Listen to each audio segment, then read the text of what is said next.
Friday, baby. LL Nation, what's good? For the Culture Friday, you know how we do it. Lucky Lefty Podcast. I'm your boy, Shaun Davis. This dude right here, the original Lucky Lefty himself, Malik Zaire.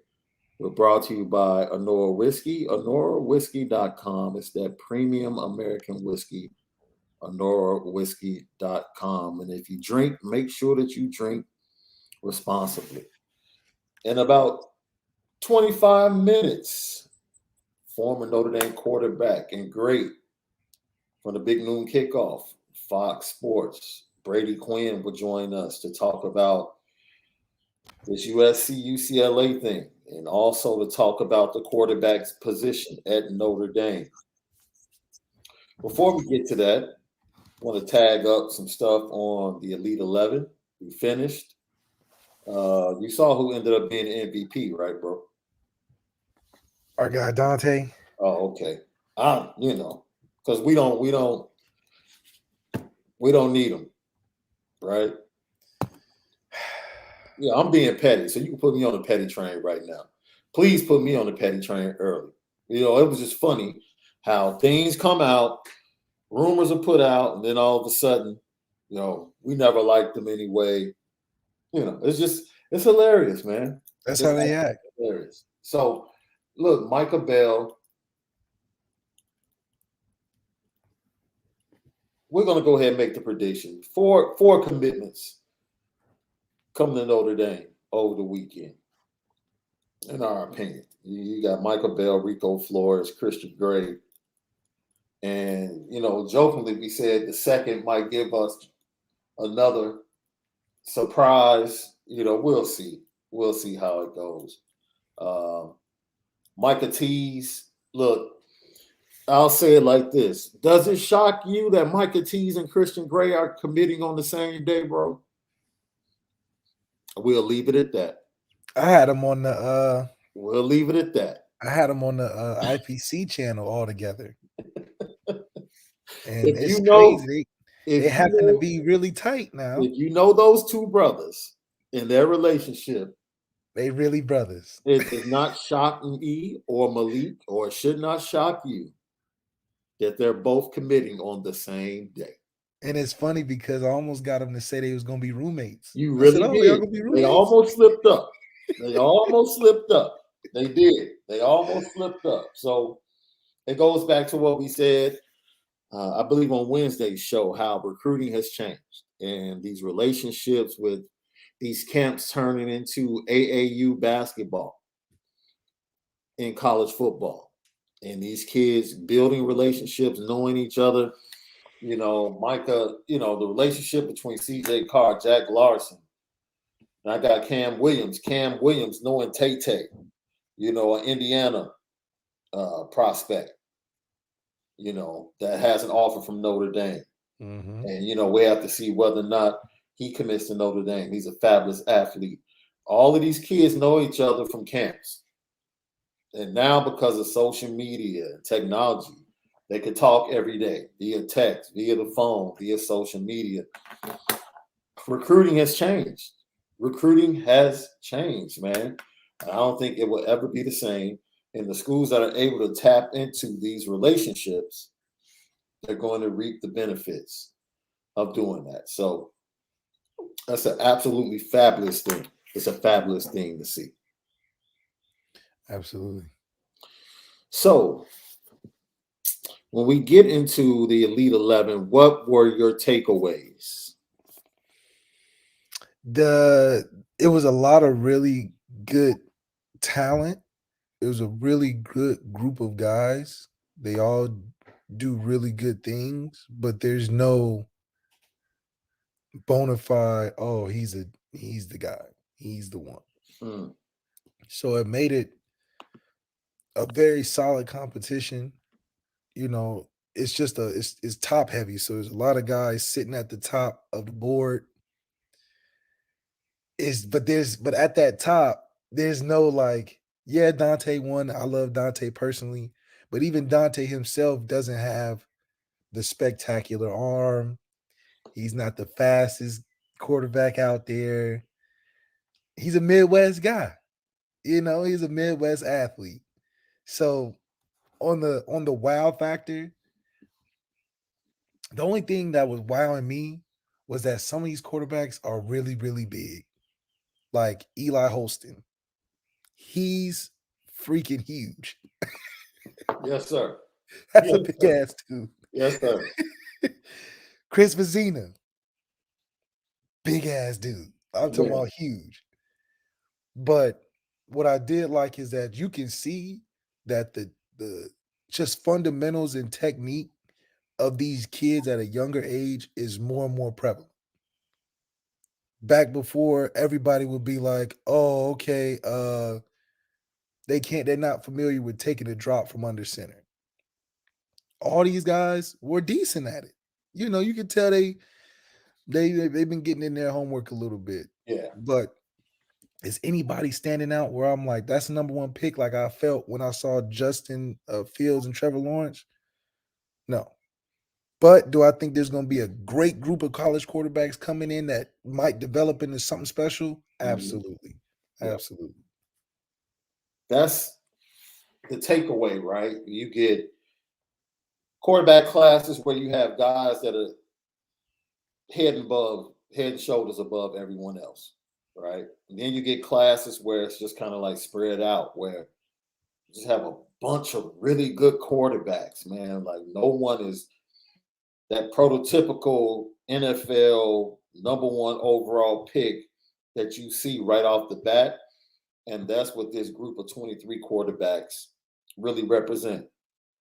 There are a lot of programs. I would say 7 to 10 programs are going to get, health as always being a concern, but 7 to 10 programs around the country are going to end up with a good quarterback. And that bodes well for the game. It really does. It bodes well for the game. And beauty is in the eye of the beholder in this class. Like there are people that can look at Vizina and say, "Oh man, I like him more than everybody else." There's people that can look at Jackson Arnold and say the same. Yeah, this is that type of class. It's an a la carte. It's Yeah. like, what do you really want in your quarterback this class? You'll get a little bit of that. Mm-hmm. But it's not Chris Benzina will fit in all categories. Like everybody's like Chris Benzina slam dunk. Right. It's like some people like Malachi, some people like Dante, some people like Eli Holston, some people like Novacek. So I think that's what makes it's so good is because you can't miss. Like it's like a huge receiver class. You close your eyes and pick a decently good receiver. Yeah. Same with quarterbacks. Now in the draftable class this year, there's either hit or misses. So Yeah. it's the difference in class. Like I said, man, I really believe 7 to 10 programs are going to end up with really good quarterbacks. So let's get into the elephant in the room, right? Plenty of discussion in the chat with LL Nation. We thank you guys for joining us today. Once again, Brady Quinn is going to be joining us at the top of the hour. With everything that's going on with Notre Dame, independence, the move by USC and UCLA, which was stealth, absolutely stealth to most people I talk to. It's not shocking based upon the move Texas and Oklahoma made to the SEC. Now, I will say this. It's very interesting that if you look at all 4 schools, these moves were made when they weren't particularly at the top of the game in college football or their conference. And what I mean by that is USC, UCLA in the last couple of years had kind of come back to the pack. Oregon, Utah had dominated. Stanford in the program had really taken a couple of steps back. You look at Oklahoma, they were winning championships and still making playoffs over the last 5 to 7 years, but they just weren't going out there and dominating. You had programs like Baylor, like Oklahoma State, that were still competing with them, even though Oklahoma was having success. And then Texas has been struggling for a while. So the fact that 3 of the 4 for sure made this jump for financial reasons when they weren't the dominant program in their conference like they were used to being. And then going to conferences where they're not about to walk in and be one of the top programs when they go Well, to that conference. USC can compete. I think USC will be top 3. Yeah, but USC, the problem with USC, they're going to a conference. Now, this is styles make fights. USC is going to a conference where they don't fit the style. They literally have to rebuild both lines over the next 2 years. If they get that done by 24, they'll be nice. They'll be nice. They'll be if nice. They walk into the Big Ten, and right now, no. They just couldn't hang with the size. They just couldn't hang with 2 or 3 teams that can literally just push them around. That's right. Won't have the athletes, but they're able to dictate the game based upon certain things. Unless USC moves to a different state, they'll still get some great skill position. Now they just make it more attractive to get the right offense, defensive lineman. Now, this is the question I pose, because for basketball, I think it's fantastic. It's a great move for both teams basketball-wise. Fantastic. UCLA feels like a Big Ten basketball team. And every other sport, they're going to dominate, right? Anything that deals with aquatics, they already dominate. Yeah. In the Pac-12. They're going to kill the Big Ten. And those water polo. Ain't no swimmers in Iowa. Gymnastics, they're going to kill the Big Ten. Whoa. Big Ten is pretty nice in gymnastics now. Yeah, but go look at the track record of UCLA. That's all I'm saying. Like, yeah, it's one level, but then it's an entirely different level. Right? Yeah. So that's all I'm saying. So it's a great move overall by USC and UCLA.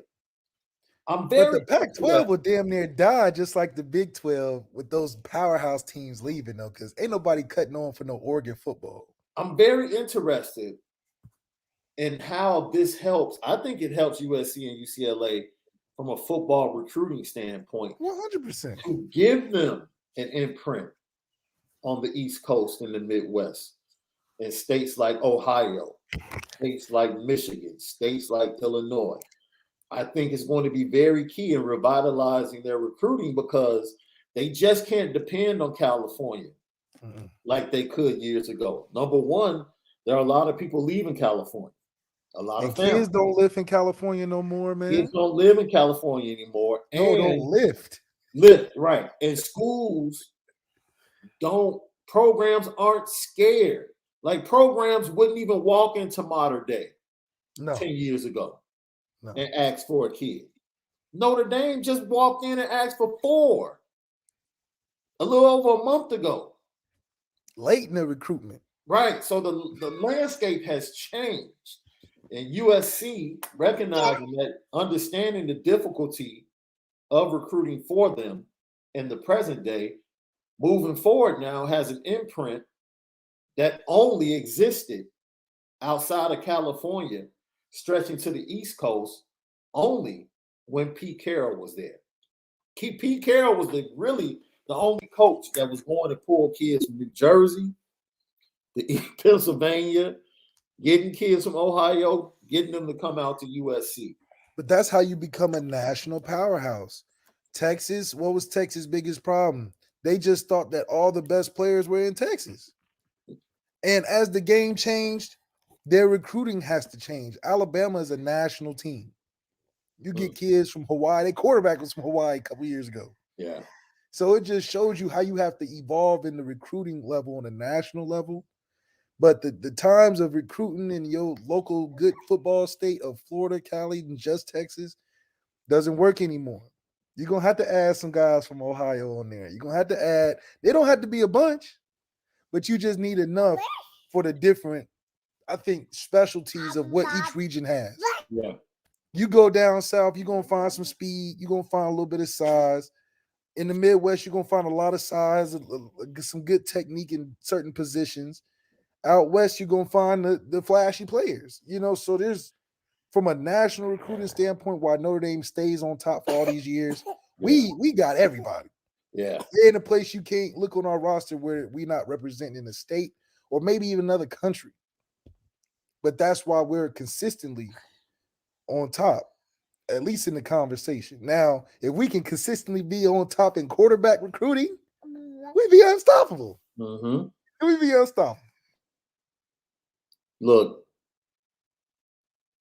Notre Dame just landed a 5-star offensive tackle yesterday. You know, you see people in the chat talking crazy. They just landed a 5-star yesterday. 5-star quarterback in the 24 class. We landed a 5-star guy yesterday. Our first the 34th ranked position coach. Yeah, our first commit, because everybody talks about CJ Carr. Brandon Davis Swain is a top 10 top 10 talent ranking in the 24 class. He's a 5-star ranking. He was the first commit in 24. Like, dude, relax. Relax. We're better now. Right.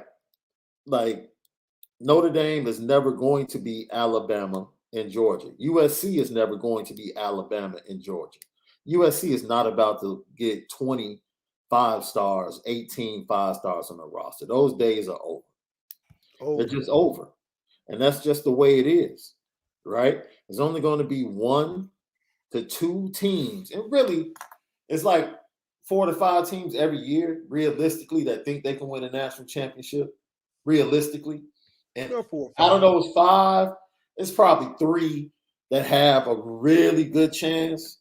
Well, like now if you're thinking about it, with these teams switching, Texas, Oklahoma switching to SEC, UCLA, USC switching to Big Ten, the teams that are realistically thinking championships even dwindle down. Yeah. Because these other teams, they'll get 10, 11 wins in a conference, right, and then be like, oh, we should be deserving. No, because y'all go to the SEC and get mollywopped. Now you in the conference. So are you going 11-1, 10-1, 10-2? I don't know. But I do think with them moving, it does make it a little harder for Notre Dame to be favorable for these playoff spots. Right. Because the conferences are growing, so it's just going to hold more value naturally. Right. So there's some different things that, I think is around the corner for us. But I think the last thing we should do is join any of these conferences that their 2 most prominent teams are leaving. Right. So, look, like he's talking about, check out USC's recruiting. Give me a second. USC's recruiting the previous 3 years has stunk. Yeah. That's our point. That's why if they walked into the Big Ten today, they would get mollywopped physically because the trenches have not been recruited well. Too big. So you can come up, dude. Go look at their rankings. They've had so many defections from their classes. And this is not me talking. I'm talking about my guys that I talked to, like Ryan Abraham. The previous 3 classes, recruiting-wise, at USC have been subpar. If you want to bring up this year, that's fine. But this year ain't covering up. This year ain't even covering this year. It's not covering up for the previous 2 years. It's not. And if we're talking about it more in a more depth way, they've only recruited a good 7-on-7 team this year. Yeah. They ain't recruit nobody seriously on them trenches. And as much it has been 4 years. As much as you want to talk about USC 5 stars, when was the last time USC kicked Notre Dame's butt on the field? Let's talk about it.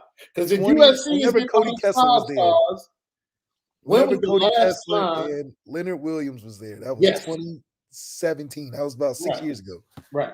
That was 6 years ago. You can talk about recruiting 5 stars, USC. Cam Hart said he don't even respect USC. That's how you know it's been so long. It's been so long. You got people on the team anymore. Yeah, you got people on the team not even calling USC a rival anymore. That's how long it's been. You got Cam Hart, so he's a revisionist historian, Bruh, look. But he can't even get the tradition out of the rivalry anymore because it's been so long. Oh man, it's crazy. That's crazy. That's crazy. I think it's something like 2,000, been like over 2,300 days since USC beat Notre Dame. Something crazy. Something crazy. And they're not. And I'm sad to tell you, they're not beating Notre Dame this year. They'll make it close. Dude, they're not beating Notre Dame this year until they get somebody in the trenches. Number one, to protect Caleb Williams, number one. And number two, to stop the run. It's not happening. It's not happening. So you enjoy your junior college transfers and your Pac-12 getting linebackers from Arizona State. Woo. Yeah. Ooh, yeah. Enjoy all of that. George Addison, all of that, dude. USC has receivers every year. Every year. They constantly send receivers to the NFL. Constantly. What has that done the last 5 years? How's that help? Wait, last 5 years, I'm trying to think. Now they have it. If you think that's it's funny, he said Caleb Williams might be the best quarterback in college football. You have absolutely lost your mind.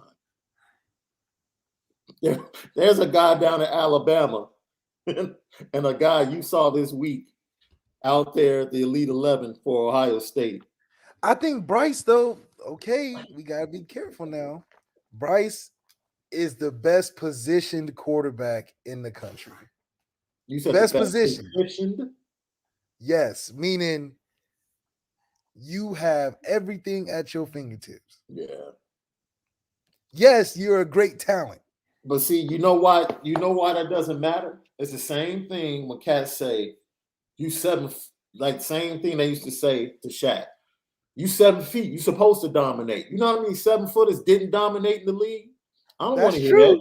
I don't want to hear that. I don't want to hear that. True. You still got to go out and play. Okay, but that's like saying, go out and play. That's dominating and not being useful at all. Bryce is a good player standalone. At Alabama, it's not fair. At Vanderbilt, at come on, dog. Tennessee, that's apples and oranges. You could have at least said at Notre Dame to make it comparable. No, but Bryce is good enough at Notre Dame to win a championship. Say it again. Bryce is good enough to win a championship at Notre Dame. Agreed. But is Bryce good enough to win outside of the top 3 or 4 teams that's winning it every year? Is he good enough to bring that team to a championship that's outside the Georgia, Alabama, Ohio State, Clemson, Notre Dame teams?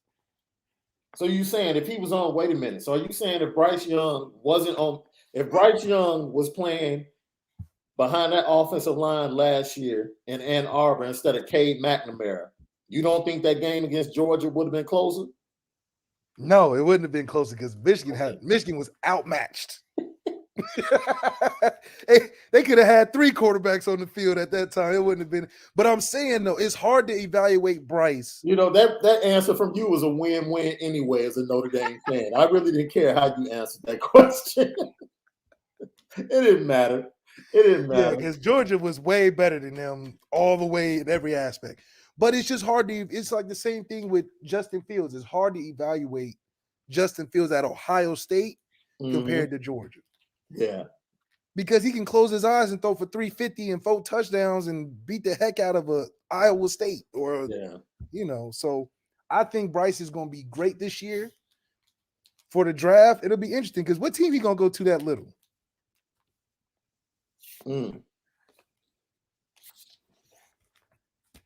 So, but I love Bryce Young. I think he's good. I think you just, think everyone that follows Lucky Lefty. What's up, nephew? We think everybody that follows Lucky Lefty is well aware that you're kind of biased to Caleb anyway. Oh, I'm not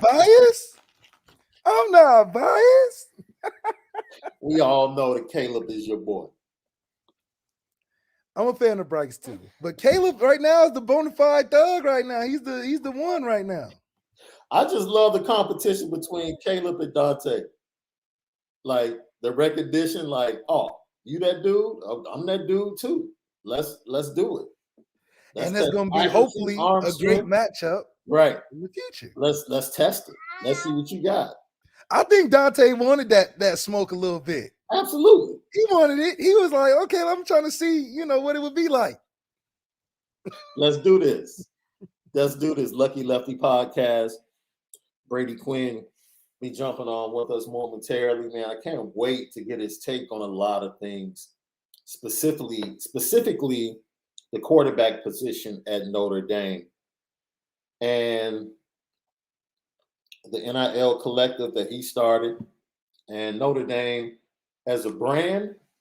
And for a long time, there was no one more popular in college football, or there was no more popular position in college football than the quarterback at Notre Dame.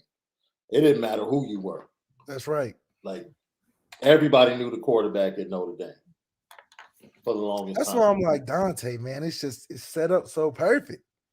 Oh, it is. Set up so it perfect. is. And the recognition of that has changed, of course, with the rise of other schools that have been able to produce quarterbacks that go on to the NFL. I think Alabama's probably the only school that really has consistently, Alabama, Oklahoma, have had a nice run. LSU, who has tons of talent, but really could never they just couldn't get the quarterback position right. Couldn't get it right. And then they get that transfer. And then they get that transfer. They get the transfer from Ohio, and all of a sudden, they take off. So all of a sudden, you see how nice LSU has all around their team. You're like, where'd all this talent come from? Jamar Chase, y'all had Justin Jefferson on the same team. It's always been there. That talent has always been there. You go back to the Matt Malks of the world, Jamarcus Russell, and Zach Mettenberger. What was the other guy that I forget? Number 9, Jefferson. Oh, Jordan. Yeah. Jordan Jefferson. Jordan, yeah. Yeah. I mean, you had all. That's back before when he had the shoes. He had the Nike deal that we talked about. Mm-hmm. They were dropping shoes off every day. Yeah. And back then he got in trouble. Yeah. He had them orange boxes stacked up now. Man, you have to. You have to have it stacked up. So that's just amazing that we talk about everything that's going on in college football now. And here we sit July 1st. And for you think Notre Dame just needs to go ahead and name a starting quarterback like right now. If we could be different going into a year, that would be the difference. Don't be afraid, Marcus Freeman. Just go in there and say it. Right. Just say, because I promise you, the amount of preparation you're going to have from your starting quarterback from day one to the first game, you can't get more experience and reps than doing it that way. Yeah. Can't get better than that. Yeah. We're pleased to welcome in Notre Dame legend, former quarterback Brady Quinn. Gentlemen, how we doing? We are wonderful. How are you doing? Doing well. Obviously, just adjusting, I'm sure, like everyone else, to seeing shots of Southern California and hearing people say that's Big Ten country now. So I didn't think that was possible about 48 hours ago. Is it as simple as, you, of course, Big Noon Kickoff, your affiliation with Fox Sports. There are a lot of people that take a step back from this and they get away from the football and they say, you know what, this is really a sword fight between two conglomerates in the media game when we're talking about Fox Sports and ESPN. And the big jewel of it all at the end of the rainbow is Notre Dame. And which one can get Notre Dame to be a part of their TV package? Is it as simple as that? Yeah, I think you follow the money, right? Like, what's motivating the rationale for USC and UCLA moving to a Big Ten conference where really they're at the top of what is the Pac-12 now? I mean, they really, USC in particular carries the flag for football. You could say UCLA carries the flag for basketball. At least that's the reputation. And now they move to a conference where they have to kind of, I don't want to say reinvent themselves, but kind of figure out like where their footing is, right? This is a Ohio State, Michigan, Penn State, largely led conference. And it's been Ohio State probably more often than not the past 2 decades. And so it makes it interesting. That's why I say you go back, you follow the money, and then you look at the grand scheme for what Fox has really put together.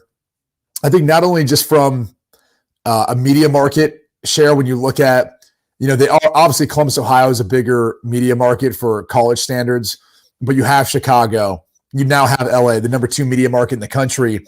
And you've got these big brands that you're going to be getting people tuning in all the way from East Coast to West Coast now that are curious to not only see the matchups, but to see whether it's a West Coast alum who's a Big Ten alum that's out there tuning in early or tuning in late to watch games, or now those West Coast UCLA, USC alums to either tune in early or tune in late to watch those games. And I just think by and large, what Fox has done in bringing these 2 brands in particular, at least on the onset right now, we don't know how many more could potentially move.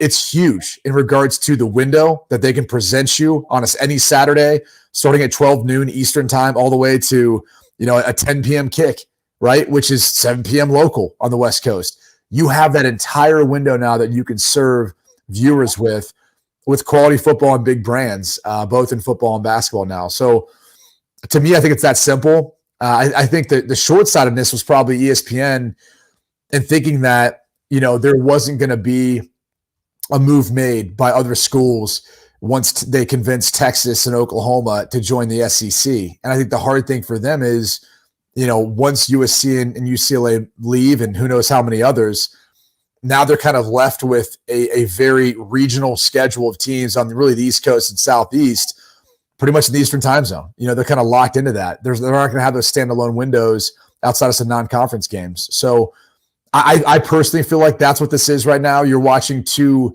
media companies under the veil of what is college football kind of duke out their territory and their claim to the various rights that are within the college realm of sports and those brands.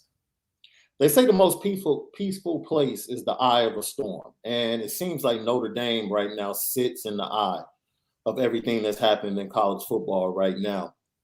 With that being said, is patience going to have to be the foundation of whatever Jack Swarbrick and the university decide to do moving forward? We know they do have the option to withdraw from the ACC, pay whatever penalties if they do decide to go in the direction of a conference. But, I really don't see that move happening unless there's a blockage to them having a direct path to the college football playoff, or possibly them not having a TV deal with a viable network. And that seems like a long shot for the short-term future, I would say. Long-term, it might happen. How do you see that? Yeah, I think it's a really good question. And talking about, do you seize the moment and the opportunity to join, one of the 2 big conferences? And I kind of lump in, not to get off on a tangent because I'm going to come back to this, but I kind of lump in the ACC with the SEC because, as you said a moment ago, ESPN owns the rights for both. And so people keep acting like, well, Florida State and Miami, they're locked into this grant of rights till 2036. And, they're not leaving the ACC because the penalties that they would incur for leaving to go to another conference. But the truth of the matter is, if you look at who'd be asking them to, it'd be the Big Ten or Fox in this case, right? And they're offering them so much more money based on the average, revenue they're going to be getting from the TV deal, that it probably makes up for a lot of the penalties they would face from that grant of rights and whatever they would have to pay. Now to 2036, that's a long time. So that might be a little too hefty, but a few years from now, that number might not be as big. But again, it's not like ESPN's going to ask them to leave because they have the rights to the ACC, they have the rights to the SEC. So I actually see, like, if you look at the future of college football, how this thing's moving, you're probably moving towards 2 super conferences, and you have like an SEC ACC partnership because they're all under that umbrella with ESPN, almost like the NFC AFC. And you've got the Big Ten absorbing the Pac-12, Big 12, whatever else. And that's probably the world we end up living in. And you see that conference probably shared between Fox, whatever they lease out to ESPN, NBC, CBS, who's going to be looking to kind of bid on some of this. You know, all those players are going to be involved. So that's where I think we're going.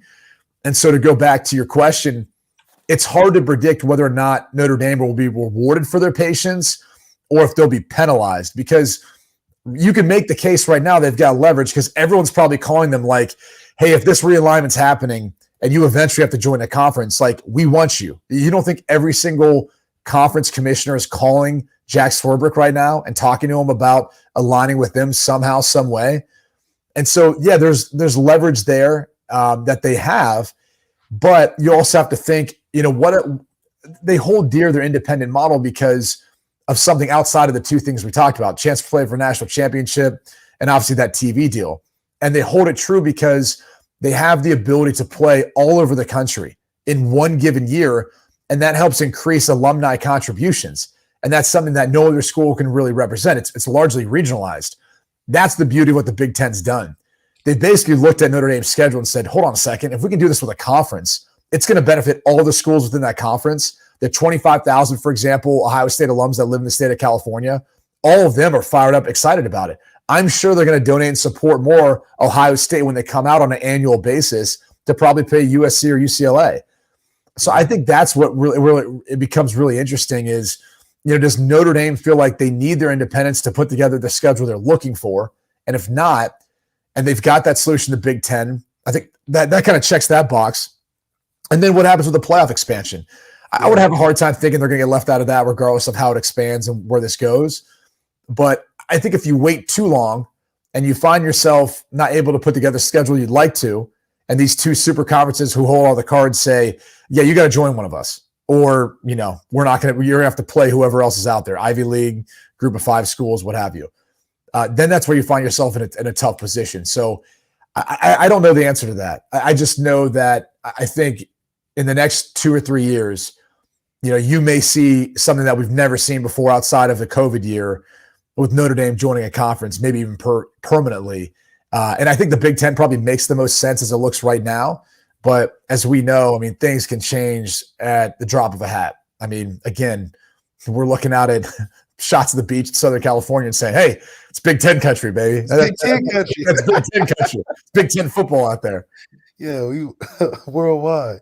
Yeah. Now, how do you think it also plays into, do you see, I saw a scenario earlier where they said maybe Notre Dame has a super conference with the ACC and they take some teams like from Coastal Carolina and the ACC and they mix in, the Cincinnati's just to have a third super conference, maybe because Notre Dame, they like doing their own thing. And I think Peacock couldn't pay enough. No, they couldn't pay enough. That's where follow the money. You're putting yourself at a huge disadvantage if you're not able to create that. Think about every other conference outside of the Big Ten, SEC. You're basically losing 20, 30 million a year on, your competitors, those other conferences. So that's where I think that kind of falls apart. The other thing is we're going to a professional model. We have the transfer portal, that's free agency. We have NIL, that's our version right now until we get to a point where these players figure it out and say, hey, wait a second. We need to just stop going out there and playing until we talk to these TV partners in our school and say, you need to give me a cut of the revenue stake or I'm not going out there on the field. That's what basically needs to happen. We need to have one school basically, step out there and say, yeah, we're not Ohio State, Notre Dame. Let's say both teams stay in the locker room. They serve ESPN, ABC and say, if you want us to play, here's our demands. And this doesn't just go for us. It goes for all 130 schools right now in the FBS. Those sorts of measures probably will take place in the next few years because that's the only sustainable model for these guys being able to get paid. The NIL model as it currently exists isn't sustainable. Not at least how it is run state by state and school by school. So that's where I look at it and just go, there's no reason to think there's going to be a third super conference only because what professional league has that? None of them. Yeah. And so that's the other point is I think you'll end up seeing more consolidation, more movement over the next couple of years to the Big Ten and to the SEC, ACC as being this partnership between those two. Because again, they all have the rights with ESPN. So I don't know that ESPN cares one way if a school wants to leave the ACC for the SEC. Okay, we're still televising your games anyway. So they'll probably end up having some sort of agreement where they have X amount of non-conference games against each other. Between the SEC, ACC, and then they figure out, some way of sharing more revenue that way.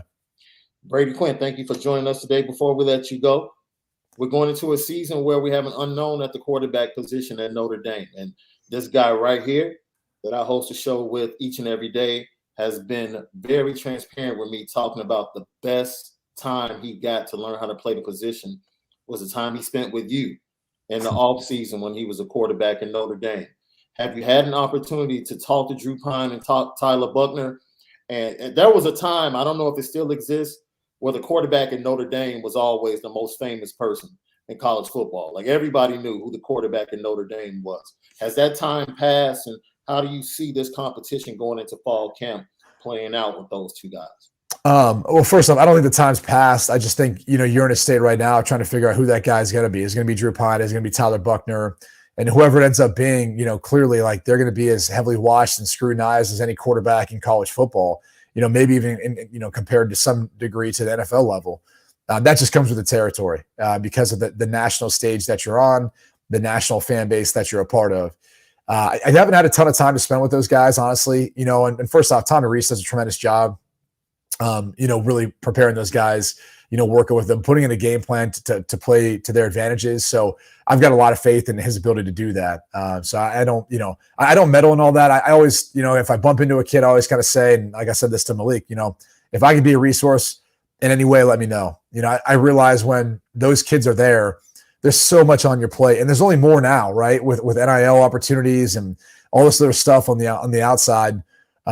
There's only more now on your plate than ever before. And I get that. The academics there are tough. Your schedule's tough. Everyone wants a piece of you. It's a tight, close-knit, family environment and community there at Notre Dame. So, it's not one of those things where, you're really going to be able to go anywhere and hide because like everyone feels like they know you. They feel like they're part of the student body. So, I realize what's on their plate, and Malik can speak to it too. Like, you go to class, you're trying to pay attention. Other people are really excited you're sitting next to them, right? They're like really excited you're in their class with them. And as soon as class ends, you might want to talk about school or this class or a project. They want to talk about football. So That's it. That's all they want to talk about. So that's all those other things that, are just on your plate. You don't need some old has-been kind of out there, trying to chirp at you or anything like that. So I always let those guys kind of reach out to me if they want to and try to provide whatever resources I can or perspective I can for them. A has-been, you are not. You are Notre Dame legend. Oh, no. It's okay to be a has-been. Like, it's okay. Like, I'm a dad now. I realize that. What's tough is when you're a never was been. Like, that's the thing. You get some jokers out there that try to come at you, and you're like, look, you can bash me for whatever I did or didn't do as an athlete, but like, you would never was been. Like, that's never was, never were, never will be. Like, that's a tough thing to swallow. So I always tell people, like, you call someone a has-been. At some point there was something then, so you can't be that upset about it. Yo, before we let you go, quick thing. We saw a recruit, Emilio Agard, 5-star defensive back out of Pennsylvania, taking a walk down the stairs from the locker room and putting his hands on the plate like a champion. And you hear someone in the background say, only guys that come to Notre Dame get to do this. That's right. What's the one moment that you took that walk that will always stay with you? I think for most guys we talk to, it's been the last time they did it or the first time. Is there a particular game where that walk stood out? Yeah, it was the first time for me. I mean, I'd done it as a recruit, but when you do it, when you're in the uniform and you got the shot to play, and I got to play that day. I mean, I remember the entire experience of there was nothing that could prepare you for 80,000 people. Yeah. And everyone in the stands and coming out of that tunnel and seeing the crowd and the band and everything that like went along with it. It was one of the first moments in my life where I remember being truly distracted. I truly lacked the focus I needed to in that moment because it was like that first time you're seeing it like that. I mean, we played in front of 20,000 people in high school, but it was an entirely different deal. And just seeing how everything, I mean, it's just, there's like an electricity to it. There's like this energy to it. It's hard to explain, but I'll never forget it. I'll never forget that. I mean, the last time, to me, it was more sad. I mean, it's the last time to be there with your guys, your teammates, and it's such a special place. That's one of those tough ones to swallow. It's something that you wish you could play and be there forever. But again, you got to move on. That's part of it. So the first game, Washington State, true freshman year, first game. Top 25 opponent. We ended up going into overtime with them, but we did get the win. I'll never forget that coming out of the tunnel that day. Brady Quinn, thank you for joining us on the Lucky Lefty podcast. Continued success in all the endeavors, and we'll talk to you as it gets closer to the season. Awesome, guys. Thanks for having me. Oh, last thing, I saw Matt Line a couple days ago, told him go Irish. So if you see him, tell him say what's up. Well, I told him, I said, hey, man, I was like, I never knew you were a Big Ten guy. You know, I said, like, I feel like nowadays, like growing up, the weight room, all those like Midwest values, I was like, I didn't realize they were instilled in you. So yeah, it's pretty funny. It's pretty funny. I told him, I was like, hey, bro, you better buy some winter gear. I was like, we're not killing any Pac-12, your spots anymore. It's gonna be all Big Ten from here on out. Man, I don't know. Gonna be in the cold now. Yeah. He doesn't do good in the cold. Trust me. Him and Reggie, they do not do good in the cold. But I don't have much room to talk. I live in South Florida now, so my blood is thinned.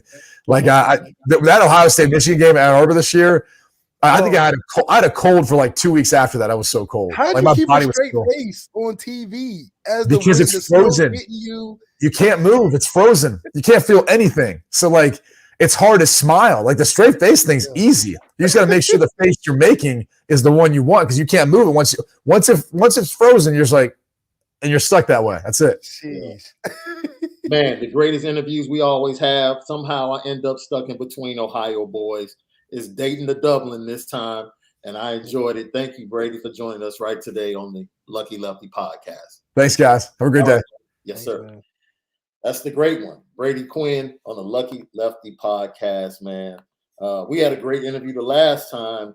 We just couldn't get the audio right, and it sucked, but he said he would come back, and he came back today to talk about that. And when you got the hottest podcast going, man, they going to want to come back. They got to come back. Man, we appreciate LL Nation, everyone that tapped in. We changed the time to fit Brady's schedule today, and we were glad to able to get him in. We were able to get him in. You know what time it is.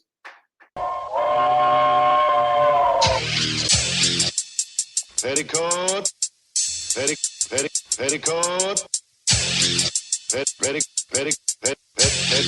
Petticoat Junction. It's time to get petty. Oh, we did a good job executing. Now, you upset with something? And fire up the Petticoat Junction train. I just don't like you. You don't? No. What is today's petty historic Petty Junction?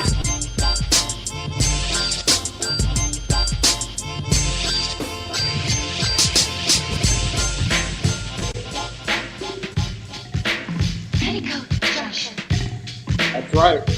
Petty Junction, pettiest story today. Somebody said or did something or acted out something that was absolute petty.